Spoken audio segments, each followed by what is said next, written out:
Cody Garbrandt believes Sean O'Malley has a lot of holes and weaknesses in his game that will soon be exposed. In an interview with Michael Bisping, Cody said, "I'm happy for Sugar Sean to finally get out there, and he had a lot of hype, and he went out there and rose to the occasion and put away Aljamain. Looking at the fight, I just think that Aljamain was just too adamant on getting it to the ground. He wasn't very comfortable with the movement. I have the best footwork and movement in the whole bantamweight division, and I knew that was going to be a problem. O'Malley's a counter striker, and Sterling lunged in, left himself open, and you can't do that with a counter striker. He knows what Aljamain's game plan was. Get him to the ground and wrestle him. Sugar Sean was like, I'm literally going to fight tooth and nail to not get taken down. Aljamain made a constant mistake that made him lose the title. But like I said, I'm happy for Sugar Sean. I think it's great he's the champion in our division. I think he has a lot of holes and weaknesses that are going to be exposed a lot. But right now, let him enjoy the championship and what he was able to do on Saturday night." Matt Brown disagrees with Dana White that Chris Weidman needs to retire. Matt believes Weidman can even get back into the top 10. On The Fighter vs. the Writer, Brown said, "I give credit to Brad Tavares, and hopefully Weidman can come back and fight some more guys. I don't agree with Dana. I don't think Chris needs to retire. I think he can come back and still do great things in the sport. Just don't fight Brad Tavares. The dude is a bad matchup for you." Everything I've been reading on Twitter and people talking about is everything about Chris Weidman and his leg. I love Chris Weidman. Hung out with him a few times. Amazing guy. But I have not heard near the credit for Brad Tavares in this fight. I think Brad Tavares did the right thing, and I give the credit to him more so than Chris Weidman's injury. I think had the injury never happened, the way Brad Tavares looked Saturday and the way that he fought would have won that fight maybe at any time in Chris Weidman's career. I thought Brad just played the perfect game plan. The lead leg kick starting it off, it was a perfect game plan.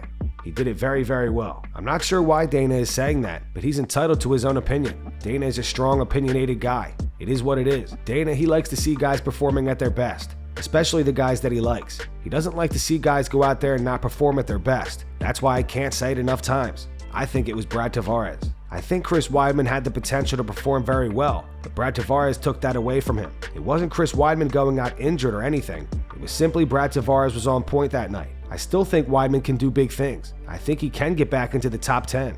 I think he has that in him to do it. It's just going to be a very long road now. I think people should stop talking about Chris Weidman's injury, and I think Chris would say the same thing. I think he would sit here right now and he would say the exact same thing. I bet he felt good going in there. I bet everything was on point in his camp and with his nutrition. He had a fight against a guy who was better than him that night.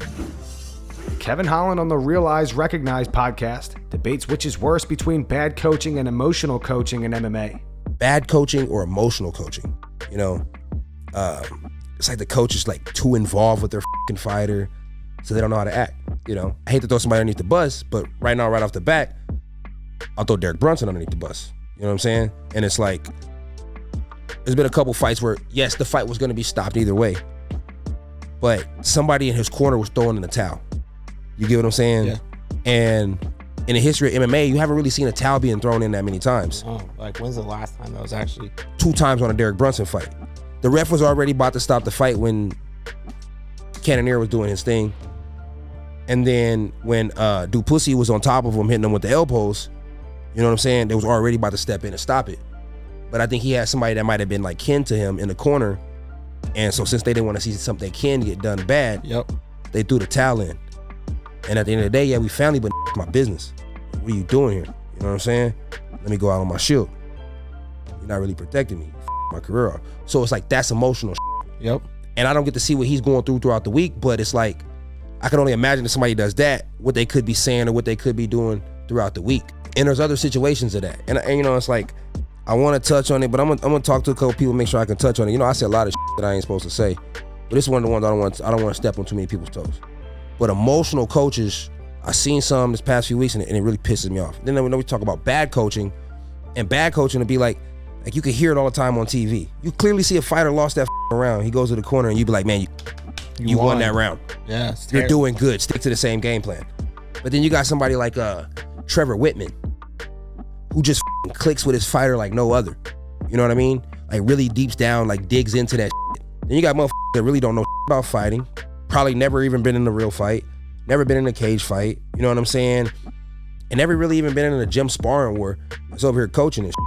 It's like, I know a local coach, and I'm not gonna talk bad about him, but it's like, his not practical. Some people just don't make sense as a coach. You know what I mean? But you're playing with somebody's life when they step in the cage. But bad coaching or emotional coaching, I'm just trying to figure out which one is more f***ed up and which one's worse. And how do you identify if you have a bad coach or an emotional coach? And how do you step the f*** away? Craig Jones claims that Khabib Nurmagomedov priced himself out of a potential grappling match against George St. Pierre. He says Khabib asked for $5 million. Craig went on to say, I was with the UFC Fight Pass guys, and they were trying to ask me for opponents for GSP, for ideas, and I had no idea who would be suitable.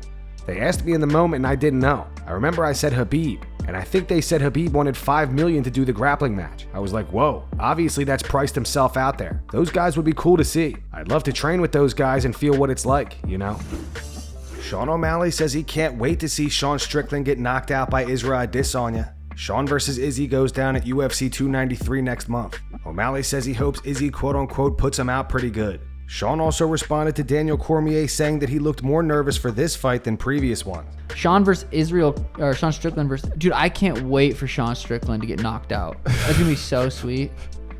It is going to be, and it's coming up fast. I know. I hope Izzy puts him out pretty good. And this is obviously their people's perspective. It wasn't just him. People said I looked nervous on the walkout, and they said that before I said and after the fight that I was more nervous this fight. Yeah. And I'm not lying. I have nothing to lie about it. Being completely honest, I wasn't during the walkout, during the fight day, during fight week. I wasn't nervous. The walkout, I was 100% not nervous. I completely I was fine. I was calm as. I'm never as calm in any part of my life as I am fight day. On that walkout, I am so calm, and I feel like you can see that. But some people said I looked nervous, and then in the post fight, when I said, to be honest, I was more nervous for this fight. I'm talking 6 weeks out, 5 weeks out, 4 weeks out when I was dealing with the rib injury, and I was still trying to figure out how to navigate practices and stuff. That was when I was more nervous. The closer I got to the fight, I wasn't nervous. I will tell you, I get more nervous for the press conference than I do for the fight. Backstage, warming up, zero nerves. And that's going to wrap it up for the news. Thanks for watching. If you enjoyed the video, be sure to subscribe to Full Mount MMA and click the bell icon to be notified when we post future ones. Here are the 3 top comments from last video. The first one's from Casual. It says, I really want Kevin Holland versus Ian Gary. That would be an amazing fight. The second one says, ain't no possible way MVP fights Shavkat in his first UFC fight. And the final one says, I know MVP wasn't hoping on Shavkat to offer. Those were the 3 top comments from last video. If you want to be featured on the next one, all you have to do is comment down below. If you missed yesterday's news, click the video on screen to get caught up. And make sure to go subscribe to our second channel where we post our exclusive MMA interviews.